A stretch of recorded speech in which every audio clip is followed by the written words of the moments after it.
11 कामगार संघटनांच्या कृती समितीने पुकारलेल्या एसटी आंदोलनामुळे 251 आगारांपैकी 35 आगार पूर्णतः बंद. बंदला कामगारांचा प्रतिसाद. सरकारी कर्मचाऱ्यांप्रमाणे वेतन द्या, मालेगावमधल्या एसटी कर्मचाऱ्यांची घोषणाबाजी. मागण्या मान्य होईपर्यंत आंदोलन सुरू ठेवण्याचाही इशारा. सिंधुदुर्गामधल्या सावंतवाडी डेपोमधले सगळे कर्मचारी संपावर. कर्मचारी विद्यार्थ्यांचे हाल. तर कुडाळ, वेंगुर्ले, कणकवलीमध्ये एसटी कर्मचाऱ्यांचा बंदला संमिश्र प्रतिसाद. ठाण्यामधल्या खोपट एसटी डेपोच्या बाहेर कर्मचाऱ्यांचं काम बंद आंदोलन. डेपोमधील सर्व कर्मचारी आंदोलनामध्ये सहभागी. संपामुळे कोकणातील बहुतांश एसटी स्थानकांवरती शुकशुकाट. या संपाचा ग्रामीण भागामधल्या कर्मचाऱ्यांना सर्वाधिक फटका. मुंबई सेंट्रल डेपोमधील कर्मचारी सुद्धा एसटी संपामध्ये सहभागी. बस डेपोमध्ये न आल्यामुळे तिकीट आरक्षित केलेल्या प्रवाशांचा संताप. प्रवाशांवरती मिळेल त्या गाडीमध्ये बसण्याची वेळ. राज्य एसटी कामगार संघटनेच्या संपामध्ये वाशिमचे कर्मचारी सुद्धा सहभागी. शासकीय कर्मचाऱ्यांप्रमाणे वेतनाच्या मागणीसाठी कर्मचाऱ्यांच्या घोषणा. एसटीची सेवा ठप्प. नागपुरातल्या एसटीच्या सगळ्या 1200 फेऱ्या रद्द. ऐन सणासुदीच्या काळामध्ये एसटीची सेवा ठप्प झाल्यामुळे प्रवाशांचे हाल. भंडाऱ्यामध्ये एसटी कर्मचाऱ्यांच्या राज्यव्यापी संपाचा प्रवाशांना फटका.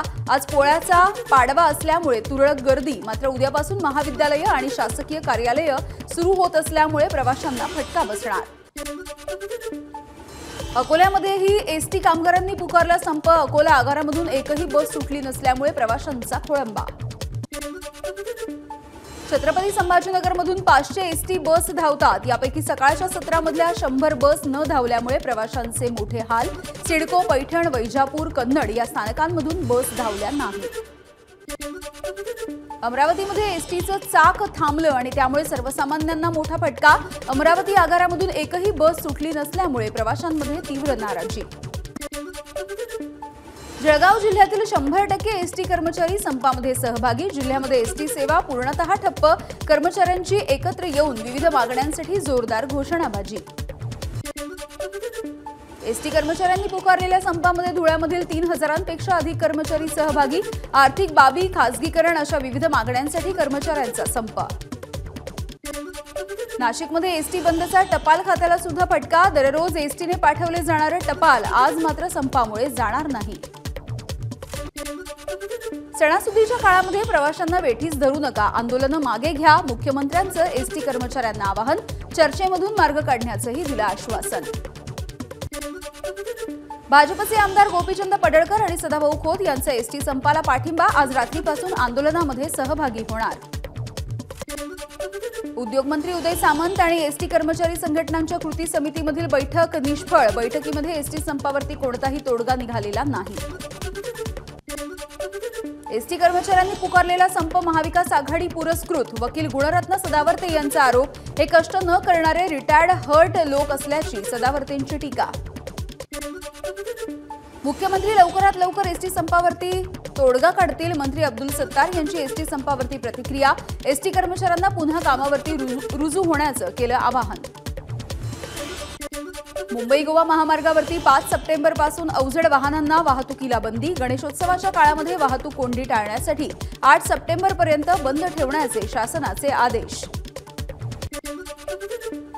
गणेशोत्सवाच्या पार्श्वभूमीवर अन्न आणि औषध प्रशासन अलर्ट मोडवर. प्रसादामध्ये वापरल्या जाणाऱ्या पदार्थांमध्ये भेसळ होऊ नये यासाठी विशेष कार्यवाही मोहीम राबवण्याचे अधिकाऱ्यांचे निर्देश.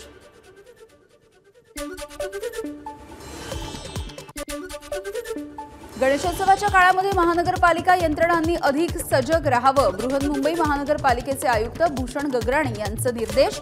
जुहू वर्सोवा चौपाटीची आयुक्तांकडून पाहणी. नाशिक शहरामध्ये गणेश मंडळांकडून मनपा आणि पोलीस प्रशासनाच्या नियमांचं उल्लंघन. भर रस्त्यामध्ये गणेश मंडळांनी मंडप उभारल्यामुळे वाहतुकीला अडथळा. प्रशासनाच्या कारवाईकडे लक्ष. पुण्यामधील गणेश भक्त असलेल्या मुस्लिम बांधवांनी साकारला देश. शनिवार पेठेमधल्या हसबनीस बखळ सार्वजनिक मंदिरासाठी साकारला देखावा. सोलापूरमध्ये गणेशोत्सव आणि गौरीच्या आगमनाची जोरदार तयारी. साहित्य खरेदीसाठी मधला मारुती आणि टिळक चौक परिसरामध्ये ग्राहकांची गर्दी. दौंडच्या शेठ ज्योतिप्रसाद विद्यालयाच्या विद्यार्थ्यांचा अनोखा उपक्रम. पर्यावरणपूरक गणेश मूर्ती बनवण्याची विद्यार्थ्यांमध्ये गोडी रुजावी यासाठी शाळेचा उपक्रम. प्राचार्य प्रमोद काकडेंचं विद्यार्थ्यांना मार्गदर्शन. आदित्य ठाकरे आणि संजय राऊत उद्या मराठवाड्याच्या दौऱ्यावर. मराठवाड्यामध्ये अतिवृष्टीमुळे झालेल्या नुकसानग्रस्त भागाची करणार पाहणी. पुरामुळे हिंगोली जिल्ह्यामध्ये शेतीचं मोठं नुकसान. पालकमंत्री अब्दुल सत्तार यांच्याकडून डोंगरगाव पूल, सोडेगाव या ठिकाणी जाऊन नुकसानीची पाहणी. नांदेडमध्ये माजी मंत्री अमित देशमुखांकडून पूरग्रस्त भागाची पाहणी. नुकसानग्रस्त नागरिकांशी साधला संवाद. प्रत्येकी 25,000 रुपयांचं अनुदान द्यावं, देशमुखांची सरकारकडे मागणी.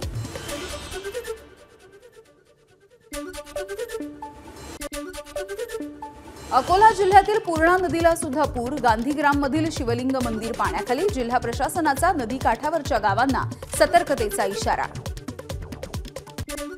परभणी जिल्ह्यामध्ये झालेल्या अतिवृष्टीमुळे कापसाच्या शेतीचं मोठं नुकसान. गंगाखेड तालुक्यामधल्या गौंड गावामध्ये कापसाच्या शेतीमध्ये गुडघाभर पाणी साचलं.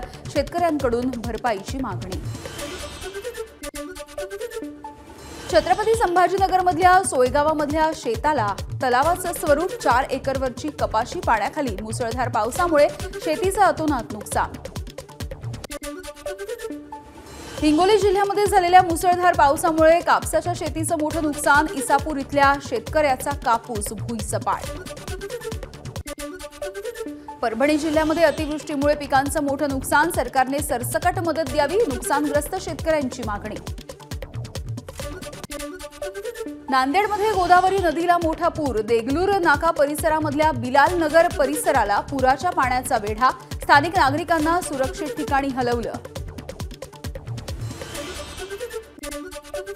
जालन्यामध्ये अतिवृष्टीमुळे 2,11,731 हेक्टरवरच्या पिकांचं मोठं नुकसान. 21,356 हेक्टरवरच्या मोसंबीसह इतर फळबागांना सुद्धा फटका. जिल्हाधिकाऱ्यांकडून पंचनामे करण्याचे आदेश. नाशिकच्या जिल्हाधिकारी कार्यालयासमोर नगर परिषदेच्या अधिकारी कर्मचाऱ्यांचं आंदोलन. जुनी पेन्शन योजना लागू करण्यासाठी आंदोलकांचं जिल्हाधिकाऱ्यांना निवेदन. शिल्पकार जयदीप आपटेच्या विरोधामध्ये लुकआउट नोटीस जारी. मालवणमधील पुतळा कोसळल्याच्या प्रकरणामध्ये जयदीप आपटे मुख्य आरोपी. मागील 8 दिवसांपासून जयदीप फरार. वनराज आंदेकर हत्या प्रकरणामधल्या हल्लेखोरांच्या शोधासाठी पोलिसांच्या 20 पथकांकडून शोध सुरू. आतापर्यंत 5 आरोपींना अटक. संभाजी महाराजांच्या पुतळ्याला उभारणीच्या आधीच तडा. पिंपरी चिंचवडमधल्या 100 फुटी संभाजी महाराजांच्या पुतळ्याच्या पायाला तडा गेल्याचे फोटो सोशल मीडियावर व्हायरल. मुंबईमध्ये शिवाजी महाराजांच्या पुतळ्याची अवहेलना. खासदार संजय राऊत यांचा आरोप. शिल्पकार आपटे वर्षावर लपून बसलाय का ते पहा, राऊतांचा टोला. बदलापूर अत्याचार प्रकरणामधील संस्थाचालक 6 दिवसांपासून फरार. पोलिसांच्या भूमिकेवरती नाराजी.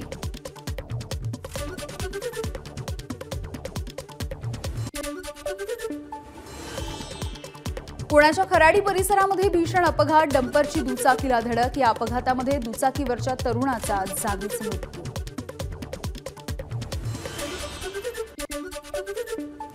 पंतप्रधान नरेंद्र मोदी ब्रुनेई आणि सिंगापूरच्या दौऱ्यावर. ब्रुनेईचे सुलतान हाजी हसनल बोलकिया यांच्यासोबत करणार विविध गोष्टींवरती चर्चा. पश्चिम बंगालच्या विधानसभेमध्ये ममता सरकारनं मंजूर केलं बलात्कार विरोधी विधेयक.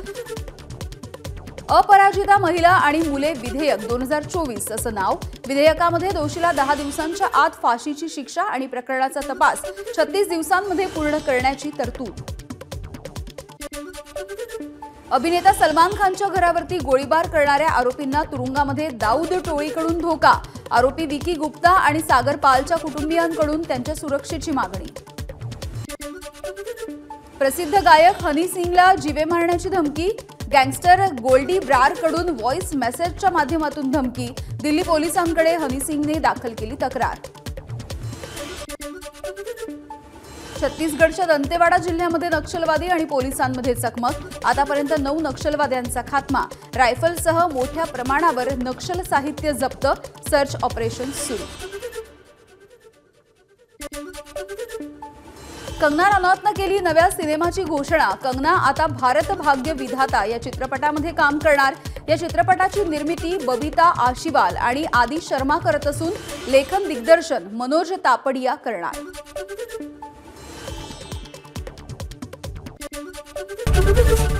एबीपी माझा, उघडा डोळे बघा नीट।